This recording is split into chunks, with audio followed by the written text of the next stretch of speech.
Bienvenidos a un episodio más del podcast Libres para Elegir Elecciones 2026. Si no se ha suscrito todavía al canal de YouTube, le invito a hacerlo en estos momentos y también marque la campanita para que le lleguen las notificaciones de todos los episodios que estamos subiendo todas las semanas referidos a la elección que tendremos el 1 de febrero entrante para elegir presidente, elegir toda la nómina de los 57 diputados. Y bueno, si no tenemos presidente en primera ronda, seguiremos con este podcast hasta la elección el primer domingo de abril del año entrante. Hoy tenemos a uno de los 20 candidatos presidenciales. Me refiero a don Walter Rubén Hernández. Bienvenido, Walter. Bien, muchísimas gracias, Soto. Muy bien hallado acá. Sí, Walter Rubén es candidato del partido Justicia Social, que esta es su segunda participación, creo yo, a nivel de elecciones nacionales. A nivel nacional sí es la segunda participación y ha tenido un par de elecciones a nivel de municipal. Exactamente. Empecemos por presentar a Walter Rubén. Yo a vos te conozco hace muchísimos años, somos contemporáneos, pero nuestros seguidores es muy probable que no te tengan referenciado, ubicado. Entonces hablemos un poquito de Walter. ¿Quién es Walter? Bueno, Walter Rubén Hernández Juárez es un abogado, padre de un bebé de 1 año y 3 meses. Sí, ahora hablábamos de que mi hijo Santiago, mi hijo menor, tiene 11 meses, tu hijo tiene 1 año y 3 meses. Exacto. Y vos tenés un año más que yo creo. 66. Sí, 66 y yo cumplo 60, yo ya soy 65. Exacto, entonces tenemos y los dos somos abogados. Ajá. Bueno, mira, soy hijo de un matrimonio mixto binacional. Mi mamá era argentina, mi papá costarricense. Mi papá se fue a Argentina a estudiar en los años 50. Allá conoció a mamá, se casaron. Yo nací en Argentina, nací en Córdoba. Ajá. Soy costarricense por derecho de sangre, por jus sanguinis, sí, por nacimiento. Si no, no podría ser candidato tampoco. Así es. Pero me trajeron aquí ya de 4 o 5 años. Me crié en Costa Rica, en Barrio México. Fui a la Escuela República Argentina. Ajá. Después papá entró en política, se metió mucho en política con el Partido de Liberación Nacional, y papá fue nombrado en el servicio exterior, estuvo muchos años en el servicio exterior, y bueno, estuvo nombrado en Uruguay, estuvo en Argentina, también tenía que viajar a veces a Nueva York, pero básicamente volvimos a Argentina. Entonces yo terminé mis estudios primarios y hice mi secundario en Argentina y parte de los universitarios. Pero no se te pegó el acento. No, sí se me pega cuando estoy allá. O sea, nunca fui un argentino cerrado. Ajá. Tampoco soy así un tico exagerado, así que arrastre mucho la R. Ajá. Pero cuando yo llego a Argentina, como a la semana ya hablo un poquito más argentino. Cuando regreso a Costa Rica lo recupero. Aunque después yo viví en otros lugares. Sí. Estuve en Estados Unidos, estuve en Europa, viví en Venezuela, donde fui embajador varios años. Pero nunca he perdido. Así tengo un acento bastante neutro, yo lo reconozco. Ajá. Y bueno, como te digo, soy abogado. UCR, sí, la época. No, yo me gradué. De la Latina, de la UACA. De la UACA, porque yo había estudiado en la Universidad de Buenos Aires. Ajá. Y cuando regresé aquí, la UACA me permitía cursar materias, claro, mientras me reconvalidaban. Ajá. Porque necesariamente tenía que llevar un montón de materias, sí, historia del derecho costarricense, derecho constitucional costarricense, sí, los procesales tenían que ser todos ticos. Y en la UCR no me dejaban cursar hasta que no me convalidaran. Ajá. Y tardaban como 2 años. Claro. En esos tiempos todo se hacía a pie, como se decía. Sí. Entonces yo me fui a la Escuela Libre de Derecho, sí, pero empecé a trabajar con el Ministerio de la Presidencia en DIGEPARE, la Dirección para Refugiados, y me tocaba ir a los campamentos de refugiados en la frontera norte. Entonces me pasé al Colegio Studium Generale, ajá, donde estaba Mario Granado, claro, Rafael Medaglia, Federico, sí, Malavasi, sí, que fue mi tutor, y somos amigos desde esa época. Ajá, Federico, sí, estuvo invitado a mi primer matrimonio, ajá, por cierto. Y me quería meter a jugar rugby en un equipo que tenía él ahí, ajá, porque yo en Argentina había jugado rugby en el colegio. Sí. Y bueno, revalidé mi título, me incorporé al colegio, trabajé ese periodo en el gobierno. Antes de eso, habiendo estado yo en Costa Rica, porque yo en Costa Rica venía 2 o 3 meses al año, y cuando había clases estaba en Argentina.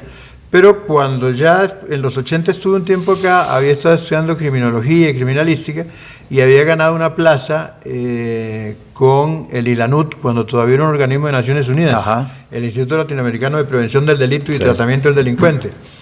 Y don Jorge Arturo Montero Caso, que era el director, me ofreció que a dónde quería ir, me ofrecía un destino, y yo le dije, mándeme a Argentina, por razones obvias, claro, y porque quería continuar mis estudios de Derecho que había empezado en los 70. Sí.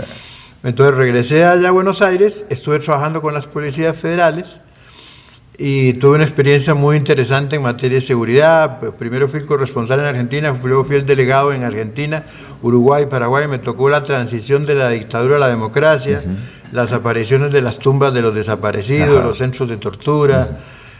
Trabajé lo que en esa época se llamaba narcóticos, estuve en narcotráfico. Estuve en Bolivia cuando se inició el Plan Bolivia de quema de las plantaciones de coca, pero que luego la coca era un cultivo artesanal del pueblo boliviano y como no la ayudaron a reconvertir en otros nuevos, volvieron a sembrar coca, ¿verdad? Por supuesto. Y bueno, trabajé en homicidios y trabajé en delitos sexuales. Después, bueno, me regresé al país, estuve trabajando en Nigepare. Trabajé un tiempo como asesor con don José Miguel Corrales en la Asamblea Legislativa. Eso cuando José Miguel fue diputado la segunda vez, que fue el 86-90. 86-90. Ajá. Y el jefe de los asesores era José Miguel Villalobos. José Miguel Villalobos, quien es hoy candidato a diputado en primer lugar de la Alajuela con el Partido Pueblo Soberano, y es el abogado del presidente Rodrigo Chávez. Exactamente. Y luego entré... Colega abogado y también constitucionalista inicialmente, aunque él se ha concentrado más en el derecho penal. Él es incluso cuando yo lo conocí, él era profesor de Derecho Constitucional, sí, así es. Bueno, después en los 90 yo ya había iniciado como profesor asistente de cátedra en la Universidad de Buenos Aires, en la cátedra del doctor Orlandi en Derecho Político. Y me hicieron alumno asistente y me permitieron dar clases y eso, y me dejaron llevar el curso de profesor universitario que duraba un año en la facultad. Cuando regresé al país, ya en el 90, Federico Malavasi me ofreció dar clases en la UACA y empecé dando clases. Por eso empecé dando clases de derechos reales. No me digas. Sí. Empecé dando derechos reales y después me he mantenido dando clases, ¿verdad? En la parte académica, después yo me formé, tengo maestría en Relaciones Internacionales, maestría en Derecho Internacional, maestría en Diplomacia, doctorado en Derecho Internacional, doctorado en Relaciones Internacionales y el doctorado en Derecho Internacional con énfasis en Derecho Constitucional Internacional. Y tengo un doctorado honoris causa que me dio la Universidad de Lima, de mi trabajo como presidente del Sistema Económico Latinoamericano. Cuando fui embajador... Fuiste embajador de Costa Rica en Venezuela en el gobierno de Abel Pacheco. 2 años y medio con Abel Pacheco y don Oscar Ordóñez me pidió que me quedara, me quedé 2 años y medio. Tuve 5 años de embajador, 2003-2008. Fue cuando Hugo Chávez se consolidó en el poder. Claro, sí, porque Hugo Chávez llega al poder en el 98. En el 98, en el 2002 le dan un golpe de Estado. Así es. Se recompone y ahí pude ver las graves falencias que tiene la falta de educación en la democracia, porque básicamente la oposición contribuyó a que Hugo Chávez se consolidara en el poder. Así es. Porque lo que había intentado en el año 92 por medio de las armas lo consiguió por medio de la ley. Sencillamente con un poco más de diputados, con algunas reformas constitucionales y algunas reformas legales, se apoderó totalmente de Venezuela y bueno, hoy vemos el resultado, ¿verdad?, con Nicolás Maduro. Sí, es un poco lo que también los Ortega Murillo han hecho en Nicaragua. Es la manera moderna de dar golpes de Estado o de cambiar la forma de ejercer el poder. Sí. Ejercí la profesión de manera liberal. Ya te digo, me metí en política por esos años. Pero cuando te metiste en política fue un poco como asesor, estuviste como asesor de José Miguel Villalobos, luego estuviste en ese paso, fuiste funcionario público, embajador en el gobierno de Abel, en el gobierno también de Oscar Arias, y luego te has mantenido relacionado con la política electoral después de esa fecha. No, colaboré con algunos amigos que me pidieron que les ayudara en temas muy específicos. Uno que es muy amigo mío, que para mí es como un hermano, que vos lo conocés, que es Macho Echeverría. ¿Cómo no? Entonces, Juan José me pidió en alguna oportunidad, mira, ayúdame para elaborar un plan estratégico para eso. Y lo hice como más bien de un punto de vista más profesional que por vocación hacia ese partido, en ese momento.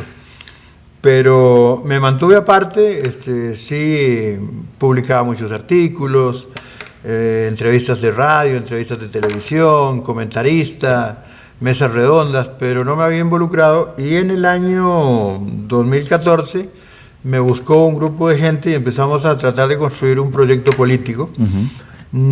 Íbamos así como a golpes y a brincos. Empezamos ya a darle forma seria en el 2018 y nos llegó la pandemia, ¿verdad? Y la pandemia fue terrible, entonces no logramos terminar de escribir el movimiento, pero sí quedó como una semillita. Y bueno, después se presentaron una serie de temas de nivel personal. Yo soy hijo único, fallecieron mis padres. Sí. Y era muy complicado atender la oficina, atenderlos a ellos, atender todo. Y en fin, no me había pensado meter en política hasta que el año pasado alguien me llamó en diciembre. Ajá. Y me dijo que si me interesaba ser precandidato en un partido político. No voy a dar el nombre. Sí. Pero me invitaron a una asamblea que iban a realizar. Entonces yo fui, vi la asamblea, me pareció interesante. Sí. Vi que era un partido fresco, me pareció que tenía futuro, sí, en ese momento. Pero a raíz de mi presencia ahí, que circuló por algunos que me conocían, ya me empezaron a llamar de otros grupos y así empezó toda esta vorágine y bueno. Que te tiene hoy sentado acá como candidato de Justicia Social. Yo había hablado con la presidenta del partido, con doña Carmen Quesada, hace 5 años. Llegó a mi oficina, ella era diputada en ese momento, llegó con su asesor, con don Roberto, y habíamos conversado, pero no habíamos llegado a nada en concreto. Un poco más de 5 años, eso tuvo que haber sido en el 2018, 2017, porque ella su periodo, porque fue compañera diputada mía, que fuimos 14 al 18. Entonces fue en el 18. Sí. Pero no concretamos nada. Sí. La cosa es que seguimos ahí con el tema y ya nos pusimos de acuerdo y yo asumí la candidatura presidencial. Tengo sí un equipo de gente que ha venido conmigo a lo largo de varios años apoyándome.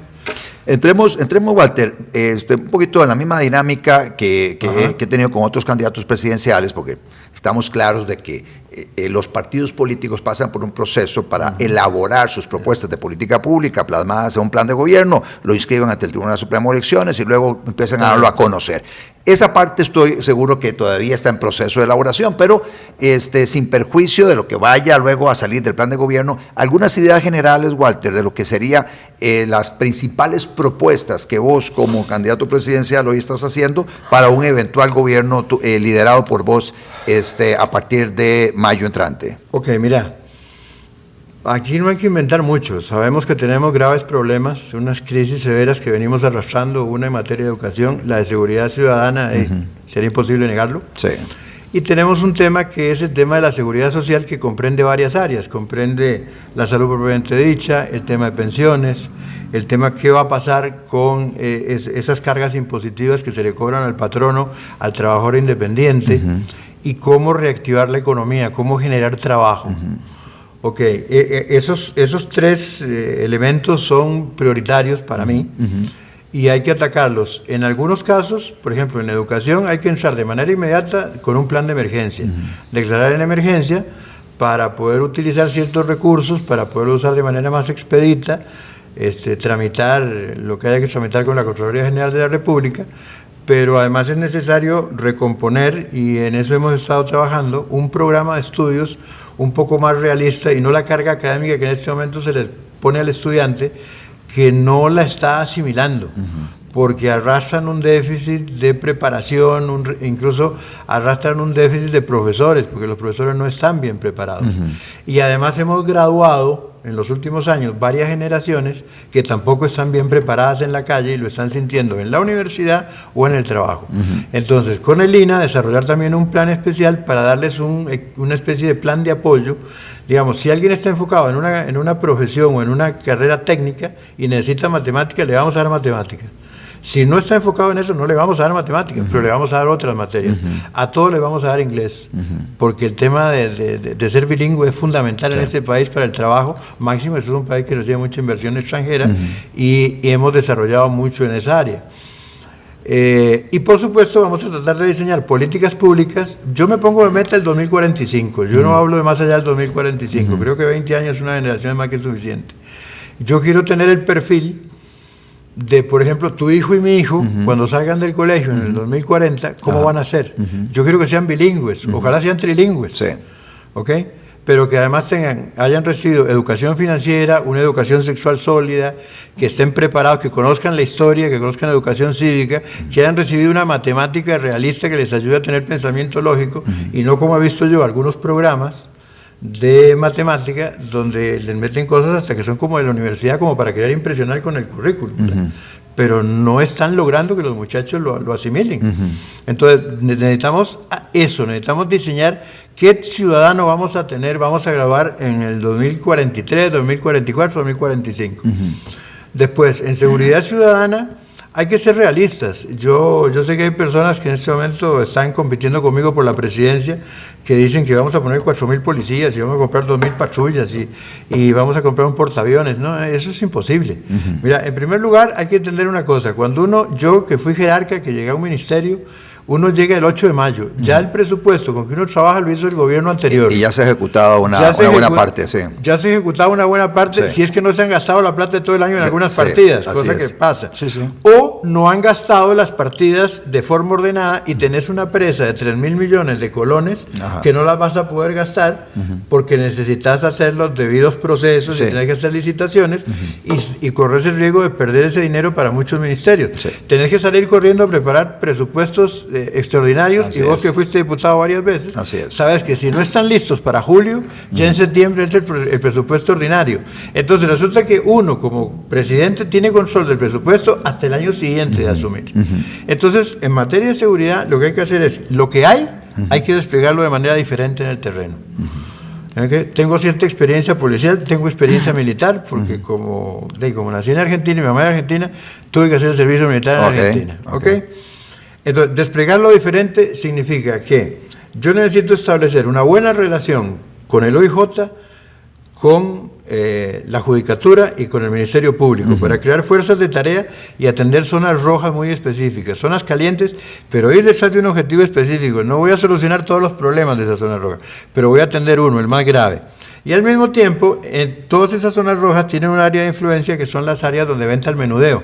Esas ventas al menudeo con la fuerza pública las vamos a estar acosando de manera constante, de tal manera que esa gente no puedan vender y se van a tener que desplazar de su zona de seguridad a otras zonas. Cuando ellos salgan de su zona de seguridad, el trabajo de inteligencia y el trabajo policial va a ser fundamental para que puedan ser capturados. Pero si eso no lo negociamos con las fracciones de la Asamblea Legislativa, haciendo las reformas al Código Procesal Penal, los jueces no van a tener más remedio que seguirlo soltando. Porque de nada vale, como yo escuchaba ahí a Laura Fernández y a Fabricio hablar de declarar un estado de excepción. Estado de excepción no sirve de nada. Lo que puedo hacer es tener una persona 48 horas detenida o detenerla sin que haya una justa causa normal en circunstancias normales. Pero cuando el juez lo reciba, va a juzgarlo con el código y el código es garantista. Entonces, si no hacemos un trabajo intenso de negociación, porque eso es vital, con el Poder Judicial, con el Ministerio Público, con los diferentes grupos políticos en la Asamblea Legislativa, no vamos a poder lograr solucionar el tema de que los que tengan que mantenerse detenidos se mantengan detenidos o vayan de una sola vez, sino que vamos a tener que seguirlo soltando, que es la queja constante de todo el mundo. Pero eso por un lado, y también que hay... en algún momento, con mucha ilusión, se crearon tribunales de flagrancia, pero no hay tribunal de flagrancia en todas las regiones del país y luego no están operando como deberían operar, en el sentido de que si vos agarras a alguien con las manos en la masa, lo llevas se lo pones al juez, aquí están las pruebas, aquí están los videos, debiera condenarlo ahí mismo. Mira, el tribunal de oficio que se llamaba en otros países, yo lo vi funcionar, por ejemplo, una vez en Nueva York. Me fui, me pasé una noche ahí sentado viendo cómo funcionaban y una vez para adentro, para afuera, para adentro, para afuera. Aquí yo en este momento estoy llevando un caso que se maneja por flagrancia y lo estoy llevando desde abril. Lo estoy llevando desde abril, eso es una locura. Y lo peor es que me citan las audiencias para las 10 de la noche, para la 1 de la mañana. O sea, salvo por el horario, es el mismo, es una pérdida de tiempo. Es una pérdida de tiempo. Entonces, esas cosas hay que modificarlas. Y yo sé que no es sencillo. No es sencillo. Ahora bien, a largo plazo, por supuesto, hay que invertir en educación, hay que invertir en cultura, hay que invertir en deporte, hay que invertir en valores. Eso ya son cosas que nadie deja de entender, que es la necesidad imperiosa de que los cambios culturales tampoco sean en un gobierno. Se requiere más de un gobierno. Así es. Pero nosotros de manera inmediata queremos hacer eso. Al mismo tiempo, el otro, la seguridad social, bueno, el presidente no manda la caja, el presidente nombra 3 personas, uno es el presidente ejecutivo, hay que negociar con la caja. Ahora, la caja es imprescindible que cambien un montón de cosas. Nosotros, por ejemplo, ese 26.6% que le cobran a un patrono es una locura. Te referís a, porque actualmente Está la parte correspondiente al seguro de enfermedad, la parte que tiene que ver con invalidez, vejez y muerte, y luego están todas las otras, todo Banco Popular, IMAS, asignaciones familiares. Y todas las otras yo las quito. Okay. Yo quiero que se quede invalidez, vejez y muerte, enfermedad y maternidad. A mí me sirve más que se genere empleo, porque además la riqueza del país la genera la empresa privada, no la genera el gobierno, y que eso estimule la creación de nuevos empleos. Claro. Creo que habiendo casi 70 impuestos en este país, que diría que el 80-90% deberíamos eliminarlos, buscar la forma de establecer una reforma fiscal efectiva y que esos diferentes entes que en este momento eso los trasladas al presupuesto nacional y de ahí presupuesto nacional y buscar dónde, y algunos trataría de no necesariamente desaparecerlos, pero sí unificarlos, es decir, porque yo siento que en el gobierno hay mucha duplicidad de funciones, hay demasiados organismos que hacen lo mismo, entonces hay que reunificar. Por otro lado... En el tema de salud, para que no se me vaya, el tema, porque estás hablando en seguridad social, estás hablando, cargas sociales, que es lo que estamos hablando ahora, pero la parte de salud, en la prestación de servicios, un poco la posición tuya sobre la tercerización de servicios tipo EVAIS. Hoy tenemos 138 EVAIS tercerizados, hay 1000 EVAIS más o menos que administra la caja, que tiene la caja, de los cuales 138 han sido tercerizados. La posición sobre extender ese modelo de la tercerización hacia el resto de EVAIS y clínicas, como también ha sucedido desde el 90 con algunas clínicas, y si ese modelo también pudiéramos empezar a ensayarlo en la gestión de servicios educativos, para vincularlo con el tema que mencionaste anteriormente. Mira, considero que es perfectamente posible. Lo que hace falta es realmente que se prepare un informe objetivo, incluso por un ente externo, para que veamos los pros y los contras y las conveniencias. Siento que ha sido bastante efectivo en el área de salud. Entonces, no veo por qué no puede funcionar en otras áreas. No podemos ser de piedra en algunos conceptos. Yo creo que la caja tiene que seguir funcionando porque es uno de los pilares de nuestra democracia, pero también tiene que irse renovando. Es más, considero que la caja hay que hacer una transformación profunda del artículo primero, porque no puede seguir con 9 miembros de junta directiva. En mi opinión, deberían ser por lo menos 13, para que se mantenga un número impar. Y esto que digo a mucha gente le ha molestado, pero yo creo que el presidente ejecutivo lo tiene que nombrar la misma caja y no tiene que nombrar el presidente de la República.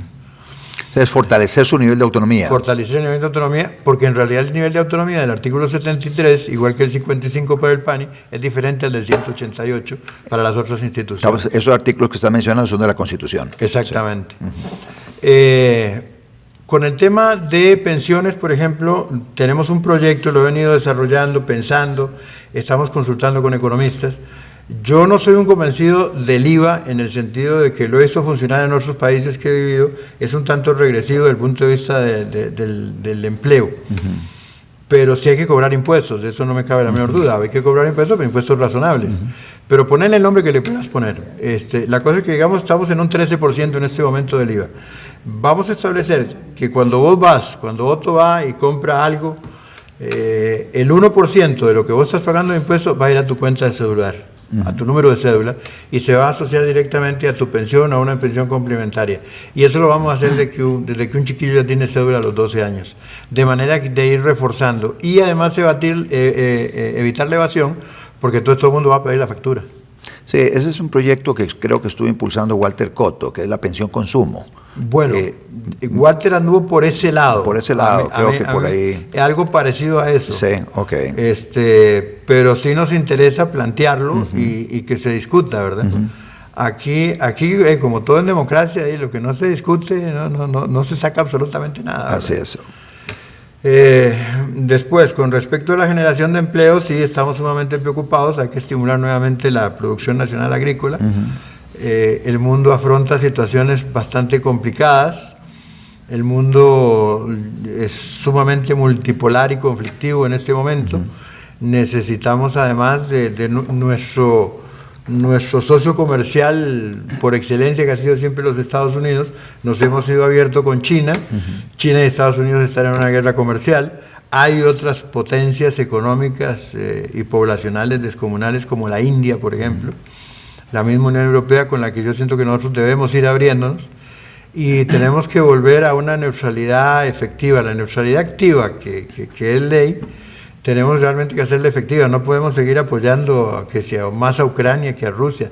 Aquí la idea es que pidamos que haya diálogo, condenemos al que ha cometido la invasión, pero sigamos manteniendo relaciones con todo el mundo, ¿verdad? En ese sentido yo pretendo mantener desde el punto de vista internacional, para atraer inversión extranjera y para mejorar un montón de situaciones internas, muy buenas relaciones diplomáticas con todo el planeta, incluyendo sobre todo los vecinos, ¿verdad? Y eso incluye América Latina, eso incluye Nicaragua, Venezuela y todos esos países. Hay algunos temas que están en la corriente legislativa, de hecho están en la fase final de discusión, que mi hipótesis es que se van a quedar para la siguiente administración, por lo menos la discusión final y votación sobre estos proyectos, que tiene que ver con apertura eléctrica, que es el proyecto de armonización del sistema eléctrico nacional, el otro que son de las jornadas flexibles, las jornadas 4-3, en la versión nueva que acaba de presentar el Partido Unidad Social Cristiana, que es eliminando una incorporación que le hizo en la recta final el Partido Liberación Nacional, liderado por Álvaro Ramos,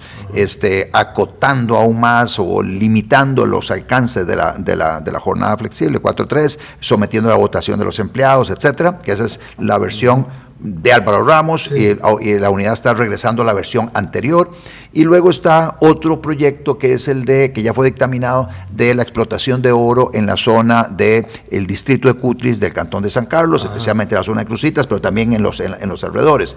Sobre esos tres proyectos, ¿cuál sería la posición del Partido de Justicia Social, la posición tuya como presidente a partir de mayo entrante? Bueno, mira, con respecto al tema de Cruzitas, creo que ahí se requiere de un informe técnico también muy objetivo, que no puede durar más de 60 días en entregarse a la Presidencia de la República, para determinar si es conveniente la explotación o el cierre total del sitio, que se ha convertido en un verdadero infierno, ¿verdad? Ese lugar ha sido terrible como ha sufrido, desde el punto de vista ecológico, desde el punto de vista social, incluso desde el punto de vista de la delincuencia. Pero si hubiera que explotarlo, yo soy de la tesis de que tenemos que buscar a alguien que realmente sea bueno en la explotación. No sé, buscamos una alianza con algún país que sea experto en eso, Sudáfrica, Suecia, Canadá, alguno de esos países, y que, bueno, ganen el porcentaje que tienen que ganar, pero tienen que comprometerse a una explotación lo más amigable posible con el ambiente, con un área de protección donde se vayan cubriendo los posibles fiascos ambientales que se produzcan, cubrirlos por otro lado, es ahí compensando. Y el producto de ese oro, quiero destinar una parte de eso, que va a ser parte de la riqueza nacional, pero una parte de ese dinero yo quiero destinarlo a unos fondos de préstamos, uno para la juventud, para muchachos de 18 años en adelante, que no tienen garantía, que no tienen récord crediticio, pero que tienen buenas ideas. Y no es que les voy a prestar $1 millón, pero si un muchacho o un grupo de muchachos me dicen, necesitamos 20 millones de colones porque vamos a desarrollar una AP o vamos a hacer este proyecto, nosotros tenemos que confiar en la gente joven. Y entonces, en ese sentido, hay que estimularlos, hay que creer en ellos, hay que confiar en ellos. Incluso es la esencia de la banca. Cuando el terremoto de San Francisco, California, en 1910, un italiano que tenía un banquito local se puso en la acera y prestaba plata a la gente para reconstruir su casa con un apretón de manos. Y el 90% de la gente que le prestó le reintegró. Ese señor fue el que construyó el Banco de América, el banco más grande del mundo. ¿Ok? Entonces, para mí un banquero que no arriesga no es un banquero, es un garrotero, son cosas diferentes. Entonces, nosotros a través de la banca vamos a estimular eso. Y también vamos a destinar un porcentaje de ese dinero para préstamos para personas de la tercera edad, que necesitan, que pueden desarrollar proyectos, que tienen una experiencia de vida, que tienen un conocimiento de la vida y que pueden desarrollar un montón de proyectos. Eso sí, la banca encargada de esos préstamos tiene que darles el know-how, porque no es posible que una persona que de repente necesita 5 máquinas de coser para montar un negocio de uniformes de trabajo, le estén pidiendo un notario que le saque las certificaciones, un contador, un economista que le haga el cálculo de inversiones. No, que eso se lo dé el banco. Y es más, que el banco le siga dando ese servicio durante los primeros años, hasta que la persona constituya un negocio. Y por supuesto, ahí siempre vamos a quedar en el tema de la caja. La caja tiene que ser consciente de que cuando se trata de una pyme, una mini pyme, no puede llegar en las mismas condiciones. No es posible que alguien va a abrir una verdulería y no la ha abierto y ya le está debiendo plata a la municipalidad, a la caja, al Ministerio de Salud. Eso es absurdo. Estamos desestimulando a la empresa privada.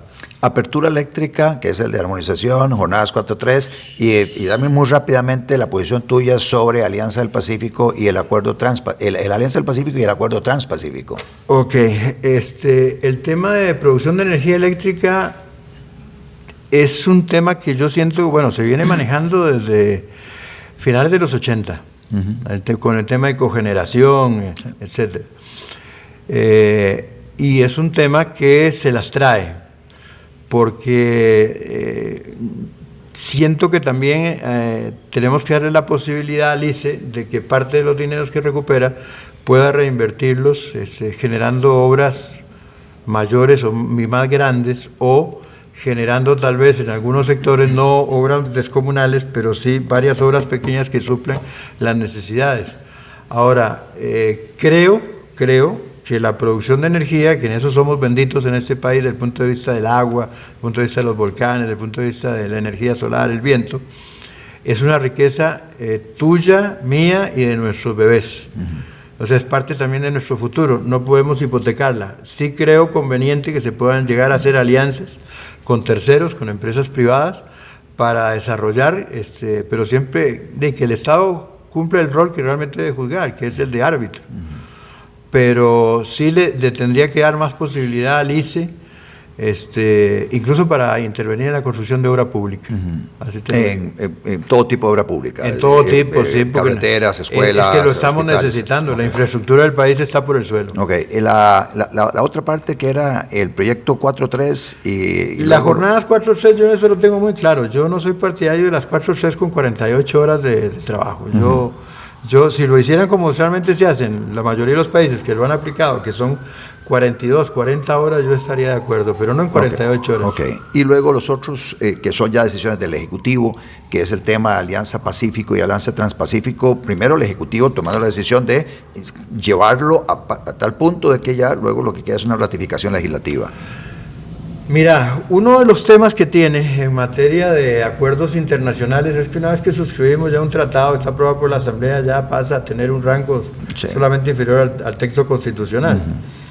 Nosotros hemos cometido el grave error hace unos años de que entramos en la corriente de firmar, por ejemplo, TLCs a diestra y siniestra. El Ministerio de Comercio Exterior se disparó. Acoto que creo que el Ministerio de Comercio Exterior tiene que ser una coordinación 200% mayor con la Cancillería de la que tiene ahora, ¿verdad? Eso es fundamental. Y hay que revisar muy bien los alcances y el impacto que pueden tener en la producción nacional y en la población nacional a mediano y largo plazo, porque algunos sí generan ciertos beneficios de manera inmediata. Entonces, eso no me opongo, pero me gustaría realmente analizarlo desde otras ópticas y no ser tan felices de que, bueno, es que lo mismo que nos pasó en algún momento con el TLC y con Oscar Arias, y yo sé que vos fuiste partidario del TLC y lo entiendo perfectamente, pero al fin de cuentas no resultó en lo que resultó, y lo que sí resultó fue una división profunda de nuestro pueblo ideológicamente, y eso no me gusta. Máxime en momentos en que yo siento que la principal función del próximo gobierno es recomponer un poco a la familia, darle tranquilidad, darle esperanza a nuestro pueblo en medio de estas balaceras que tenemos todos los días. Walter, muchas gracias. Estamos a la orden, gracias a vos. Un mensaje final para los seguidores de nuestro podcast, Walter. Bueno, mi mensaje final es que les pido que aquí humildemente el voto para este servidor. Quiero ser presidente de Costa Rica, quiero ser presidente porque creo que tengo la experiencia, las condiciones, y creo que ha llegado el momento en mi vida de poder hacer algo y devolverle algo a este país que tanto me ha dado. Porque creo que para dentro de 20 años, cuando mis hijos ya estén en la universidad, merecen vivir en una Costa Rica donde la democracia y la paz valgan la pena de ser vividas. Muchísimas gracias.